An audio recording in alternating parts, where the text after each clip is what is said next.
Tonight marks 2 years since the death of Breonna Taylor. The 26-year-old was living at an apartment on Springfield Drive when police executed a search warrant. Her boyfriend, Kenneth Walker, fired a single shot from his legally owned handgun and hit Sergeant John Mattingly in the leg. He and 2 other officers returned fire. That was Miles Cosgrove, Brett Hankison, and Mattingly. They collectively shot 32 rounds.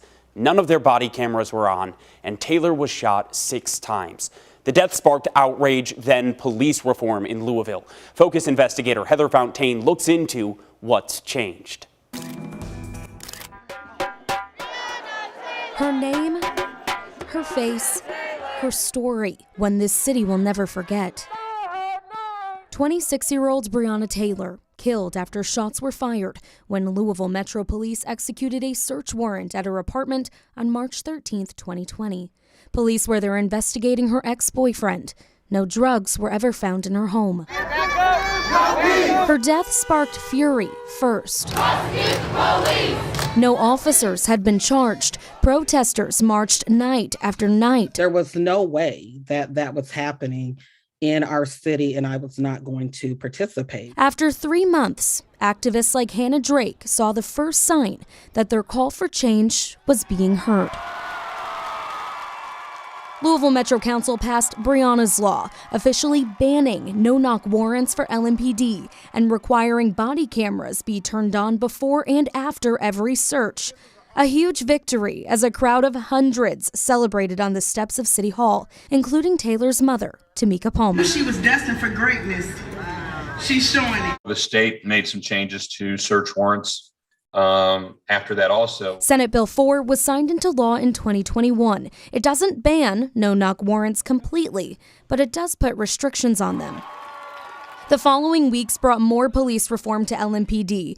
LMPD interim chief at the time, Robert Schroeder, presented policy that allowed officers to prevent another officer, regardless of rank, from using any unlawful force. It also prohibited officers from retaliating against those who intervened or reported that excessive use of force. We expect our officers to intervene either verbally, and they can say, hey, you need to cool down and try and resolve the situation, or if necessary, as you saw in the Floyd case, where a physical intervention might be possible to protect somebody else. Mayor Greg Fisher also announced that Kentucky State Police would investigate officer-involved shootings within LMPD, rather than LMPD investigating themselves. it was a better scenario for all involved.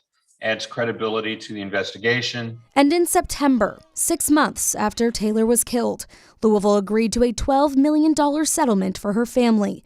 It wasn't only the largest payout ever on behalf of Louisville police. It also included a list of almost a dozen police reforms, like requiring a commanding officer to review and approve all search warrants, and offering housing credits for officers to live in low-income areas around Louisville. I see some of them being put into practice, and I see others we're still waiting. I really want to see more transparency from our government. I reached out to LMPD several times to ask about their enforcement of these policies.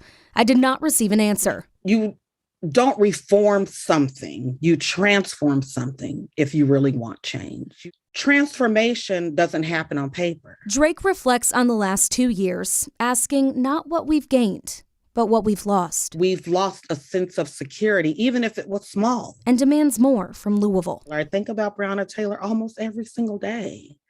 You know, you cannot be Black in Louisville, especially a Black woman, and not think about Breonna. The U.S. Department of Justice is currently investigating whether there's a pattern or practice of unconstitutional or unlawful policing at LMPD. The FBI is also investigating all aspects of Taylor's death to see if anyone involved could face federal charges. In studio, I'm Heather Fontaine, WHAS 11 on your side.